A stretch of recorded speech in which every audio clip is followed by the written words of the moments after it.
الرجيم بسم الله الرحمن الرحيم قال فبما أغويتني لأقعدن لهم صراطك المستقيم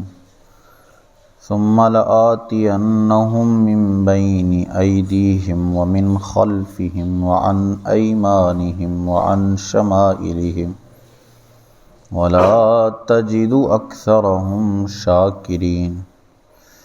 قال اخرج منها مذءوما مدحورا لمن تبعك منهم لأملأن جهنم منكم أجمعين ويا آدم اسكن أنت وزوجك الجنة فكلا من حيث شئتما ولا تقربا هذه الشجرة فتكونا من الظالمين فوسوس لهما الشيطان ليبدي لهما ما وري عنهما من سوآتهما وقال ما نهاكما ربكما عن هذه الشجرة إلا أن تكونا ملكين أو تكونا من الخالدين وقاسمهما إني لكما لمن الناصحين صدق الله مولانا العظيم وصدق رسوله النبي الكريم الأمين الصلاة والسلام عليك يا سيدي يا رسول الله وعلى آلك وأصحابك يا سيدي يا حبيب الله الصلاة والسلام عليك يا سيدي يا نبي الله وعلى آلك وأصحابك يا سيدي يا نور قال فبما أغويتني لأقعدن لهم صراطك المستقيم بولا تو قسم اس کی کہ تو نے مجھے گمراہ کیا، میں ضرور تیرے سیدھے راستے پر ان کی طاق میں بیٹھوں گا۔ شیطان اور اللہ عز و جل کا مکالمہ پچھلی آیتوں میں چل رہا تھا، تو اس نے مہلت مانگی اور اللہ عز و جل نے اسے مہلت عطا فرمائی، تو اس نے جنت سے نکلتے ہوئے کہا کہ تو نے مجھے گمراہ کیا ہے تو میں بھی تیرے سیدھے راہ پر بیٹھوں گا اور تیرے بندوں کو گمراہ کرنے کی کوشش کروں گا۔ یہاں اس نے گمراہی کی نسبت اللہ عز و جل کی طرف سے کی کہ اللہ نے اسے گمراہ کر دیا معاذ اللہ، حالانکہ وہ گمراہی جو تھی، وہ جو اس کا برا کام تھا، وہ جو اس کا برا فعل تھا، وہ اسی کی جانب سے تھا، وہ اسی کی بدبختی تھی اور وہ اسی کی سرکشی تھی کہ وہ غرور اور تکبر کے اندر مبتلا ہو گیا اور اس نے اللہ عز و جل کے حکم کی نافرمانی کر دی۔ اب ایک حکم کی نافرمانی کر کے حضرت آدم کی گستاخی تو کر ہی چکا تھا، بعد میں اس نے اللہ کی بھی گستاخی کر دی اور کہا کہ میں ایسے ہی گمراہ نہیں ہوا بلکہ تو نے مجھے گمراہ کر دیا ہے۔ تو اس سے یہ بات بھی واضح ہو جاتی ہے کہ جو انبیاء کرام نبیوں کی گستاخی کرتا ہے تو عن قریب ایسا وقت بھی آ جاتا ہے کہ وہ پھر اللہ کے لیے بھی گستاخی کرنے میں جھجکتا نہیں ہے۔ تو انبیاء کی گستاخی کرنا سمجھیں ایک طرح سے پردہ ہے، ایک اس پردے کو جس نے پھاڑ دیا، اس پردے کو جس نے چاک کر دیا، وہ پھر بڑھتا بڑھتا آگے اس جگہ تک پہنچ جاتا ہے کہ وہ پھر اللہ کا بھی گستاخ بن جاتا ہے معاذ اللہ۔ اسی طرح صحابہ کرام میں علماء نے حضرت امیر معاویہ کو پردہ قرار دیا ہے۔ علماء کہتے ہیں کہ حضرت امیر معاویہ صحابہ کے لیے پردہ ہیں، جس نے اس پردے کو چاک کر دیا تو وہ پھر بڑھتا بڑھتا گستاخیاں کرتا کرتا سیدنا ابوبکر صدیق تک بھی پہنچ جاتا ہے، جو یہ کہتا ہے کہ میں صرف جو ہے وہ چونکہ حضرت امیر معاویہ کا معاملہ مولا علی کے ساتھ تھا تو اس لیے ان کی خلاف بات کرتا ہوں، مجھے باقی صحابہ سے کوئی پریشانی نہیں ہے۔ تو علماء کہتے ہیں امیر معاویہ پردہ ہیں، یہ پردہ جب ختم ہو جاتا ہے تو پھر بندہ بڑھتا بڑھتا جو ہے وہ حضرت امیر معاویہ سے آگے چل کے خلفائے راشدین اور پھر چلتا چلتا حضرت ابوبکر صدیق تک بھی پہنچ جاتا ہے، اور اس طرح اپنا ایمان اور اپنا عقیدہ خراب کر بیٹھتا ہے۔ اور اسی طرح یہاں بھی ہے کہ انبیاء سمجھیں ایک طرح سے پردہ ہیں۔ جب انبیاء کی گستاخی میں مبتلا ہوا، جس نے انبیاء کی جو ہے وہ توہین کی معاذ اللہ، تو وہ آہستہ آہستہ اس مقام تک پہنچ جاتا ہے کہ وہ اللہ کی توہین کرنے میں بھی جھجکتا نہیں ہے اور اللہ کی گستاخی بھی کر ڈالتا ہے۔ پھر شیطان نے کہا کہ تو نے مجھے گمراہ کیا تو میں سیدھے راستے میں ان کی طاق میں بیٹھوں گا، یعنی میں ہمیشہ جو ہے وہ چاق و چوبند ہو کے رہوں گا، کبھی ان سے غفلت نہیں کھاؤں گا، جہاں مجھے موقع دکھے گا میں وہاں وار کروں گا اور انہیں گمراہ کرنے کی کوشش کروں گا، جہاں مجھے جو ہے وہ فرصت میسر آئے گی میں انہیں جو ہے وہ گمراہ کرنے کے لیے پوری کوشش کروں گا۔ اور وہ ہر طرح جو ہے وہ ہمیں وہ کیسے کیسے گمراہ کرتا ہے، اگلی آیت میں اس نے خود ہی بتایا، کہا ثم لآتینہم من بین ایدیہم، پھر ضرور میں ان کے پاس آؤں گا ان کے آگے، ومن خلفہم اور ان کے پیچھے، وعن ایمانہم اور ان کے دائیں، وعن شمائلہم اور ان کے بائیں سے، ولا تجد اکثرہم شاکرین اور تو ان میں سے اکثر کو شکر گزار نہ پائے گا۔ یعنی اس نے کہا میں چاروں طرف سے ان کو گھیروں گا اور گھیر کر جو ہے وہ سیدھے راستے سے بھٹکانے کی کوشش کروں گا۔ اس آیت کے بارے میں سیدنا عبداللہ بن عباس رضی اللہ تعالیٰ عنہ سے روایت ہے، کہتے ہیں کہ اس نے یہ جو کہا کہ میں ان کے آگے سے ان کے پاس آؤں گا، تو اس سے یہ مراد ہے کہ ان کی دنیا کے بارے میں انہیں وسوسوں میں مبتلا کر دوں گا،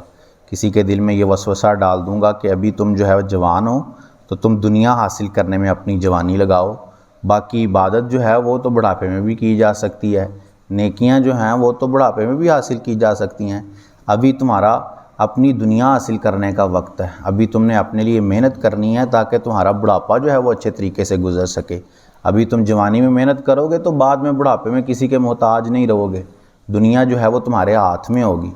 تو یہ دنیا کے بارے میں وسوسے ڈالے گا۔ اور پھر حضرت عبداللہ بن عباس کہتے ہیں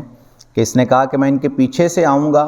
تو اس سے مراد یہ ہے کہ انہیں آخرت کے بارے میں وسوسے ڈالوں گا، ان کی آخرت کے بارے میں انہیں شک و شبے میں مبتلا کر دوں گا، ان کی آخرت سے انہیں غافل کر دوں گا، اور اس کی تیاری کرنے کی جو ہے وہ انہیں کوئی صورت ہی نہیں چھوڑوں گا۔ ان کے پاس وقت ہی نہیں ہوگا کہ کبھی اپنی آخرت کے لیے بھی ٹائم نکال سکیں، کبھی تھوڑا وقت بیٹھ کر اپنی آخرت کے بارے میں بھی سوچ سکیں کہ ہمارے لیے اللہ نے کیا فیصلہ کرنا ہے، ہم کیا چیز کیا عمل اللہ کے سامنے پیش کریں گے اس دن، کبھی ایسا سوچنے کے بارے کی طرف جو ہے وہ نہیں آئیں گے۔ پھر فرمایا کہ یہ جو کہا دائیں جانب سے آؤں گا، تو اس سے یہ مراد ہے کہ ان کے دین کے بارے میں ان کے دلوں میں وسوسے ڈالوں گا، یعنی ان کے دین کے بارے میں انہیں شک شبے میں مبتلا کر دوں گا۔ آج آپ دیکھتے ہیں لوگ دین کی باتوں میں ہر جگہ جو ہے وہ اختلاف پا، جس کو ٹکے کا بھی علم نہیں ہے نا وہ بھی دین کی باتوں میں اختلاف کرتا ہے،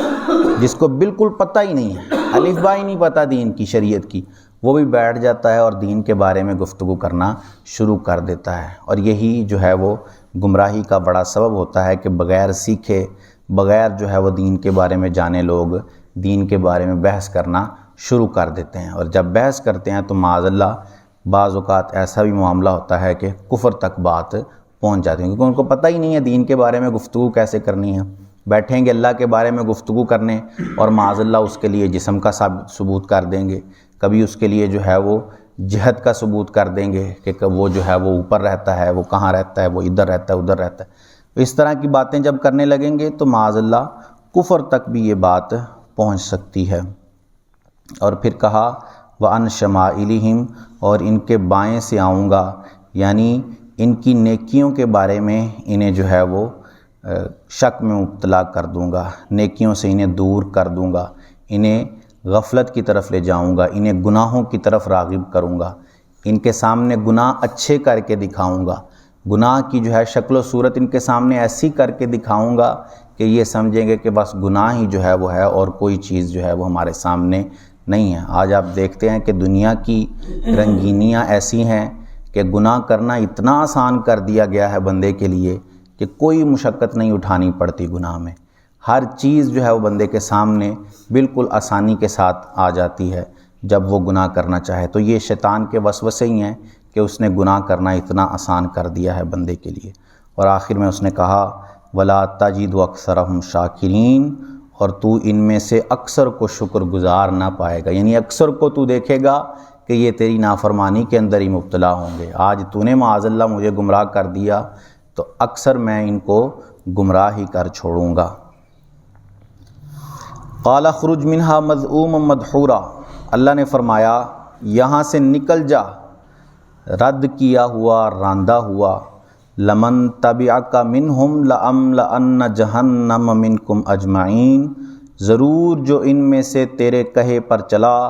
میں تم سب سے جہنم بھر دوں گا۔ یہ اللہ عز و جل نے اس کو کہا کہ تو یہاں سے نکل جا اور پوری اپنی کوشش کر، جس جس کو تو بہکانا چاہتا ہے، جو جو تو کرنا چاہتا ہے، جب تک ہم نے تمہیں مہلت دی ہے تم کرتے رہو، اور جو کچھ کرنا چاہتے ہو وہ کرو۔ جو تمہارے کہے پر چلے، جو تمہاری بات مان لے اور تمہارے بتائے ہوئے راستے پر چلے تو ہم اس کو ضرور جہنم میں ڈال دیں گے، تم سے اور ان لوگوں سے جہنم کو بھر دیں گے جو تمہارے کہے پر چلیں گے۔ اور جو ہمارے خالص بندے ہوں گے، جو ہمارے چنندہ بندے ہوں گے، وہ کبھی تمہاری بات میں نہیں آئیں گے، کبھی تمہارے کہے پر نہیں چلیں گے، بلکہ وہ ہمیشہ تمہارے وار سے بچ کر ہماری راہ پر آ جائیں گے، ہمیشہ تمہارے وار کو سمجھ جائیں گے اور تمہارے وار سے بچ کر سیدھی راہ پر آ جائیں گے، اور ہم بھی ان پر جو ہے وہ رحم فرمائیں گے۔ اگر بندہ خود نیت کر لیتا ہے بچنے کی تو اللہ کی طرف سے بھی اس کے ساتھ جو ہے وہ اس کی رحمت شامل حال ہو جاتی ہے۔ لیکن اگر بندہ خود ہی گناہوں سے بچنے کی نیت نہ کرے اور بیٹھا رہے اور سوچ لے یہ معاذ اللہ کہ میرے لیے شاید اللہ نے گناہوں کا ہی فیصلہ کر دیا اس لیے میں گناہ ہی کرتا جا رہا ہوں، یہ کفار کی بات ہے۔ کفار سے جب کہا جاتا ہے کہ شرک نہ کرو، گناہ نہ کرو، تو وہ کہتے ہیں کہ اگر اللہ چاہتا تو ہم شرک نہ کرتے۔ یہ مطلب وہ معاذ اللہ کہتے ہیں کہ یہ اللہ کی مرضی سے ہی ہم شرک کر رہے ہیں۔ تو ایسی بات جو ہے یہ بڑی سخت ہے، یہ بندے کی اپنی شامت اعمال ہوتی ہے کہ وہ گناہوں میں مبتلا ہو جاتا ہے۔ اللہ تو چاہتا ہے کہ بندے کو معاف کر دے، اللہ تو چاہتا ہے کہ بندہ نیکیاں کرے اور جنت حاصل کر لے، وہ خود نیکیوں کی طرف نہ آئے اور اس بات کا الزام سارا معاذ اللہ پر ڈالے کہ یہ اس کی مرضی ہے کہ میں بس گناہوں میں مبتلا ہوں، جب وہ مجھے توفیق دے گا تو میں نیکیاں بھی کرنا شروع ہو جاؤں گا۔ ایسی بات نہیں ہے، بندہ خود نیت کرے گناہوں سے بچنے کی، نیکیاں کرنے کی، پھر اس پر اپنے رب سے مدد مانگے۔ پہلے خود نیت تو کرے، پھر اپنے رب سے مدد مانگے، توفیق مانگے، تو اس پر پھر اللہ کی رحمت ضرور شامل حال ہوگی اور اللہ اسے ضرور گناہوں سے بچا لے گا۔ اللہ عز و جل سے دعا ہے کہ اللہ عز و جل ہمیں عمل کی توفیق عطا فرمائے۔ آمین بجاہ خاتم النبیین صلی اللہ علیہ وآلہ وسلم۔ اللہم صلی علی سیدنا و مولانا محمد وبارک وسلم علیہ۔ اللہم ربنا آتنا فی الدنیا حسنۃ وفی الآخرۃ حسنۃ وقنا عذاب النار۔ مالک کریم عز و جل نماز فجر ادا کرنا، درس کرنا، سننا اپنی بارگاہ میں قبول فرما، غلطیاں کوتاہیاں اپنے فضل و کرم سے معاف فرما، ہم سب کی، ہمارے والدین کی اور رسول کریم صلی اللہ علیہ وسلم کی ساری امت کی بخشش فرما، ہم سب کو خلوص و استقامت سے 5 وقت باجماعت نماز پڑھنے کی توفیق عطا فرما، ہم سب پر اپنی نظر رحمت فرما، نیکیاں کرنے، گناہوں سے بچنے کی توفیق عطا فرما، ہم سب کا خاتمہ بالایمان فرما۔ سبحان ربک رب العزت عما یصفون وسلام علی المرسلین والحمد للہ رب العالمین، وصلی اللہ تعالی علی حبیبہ سیدنا و مولانا محمد وعلی آلہ واصحابہ اجمعین برحمتک یا ارحم الراحمین۔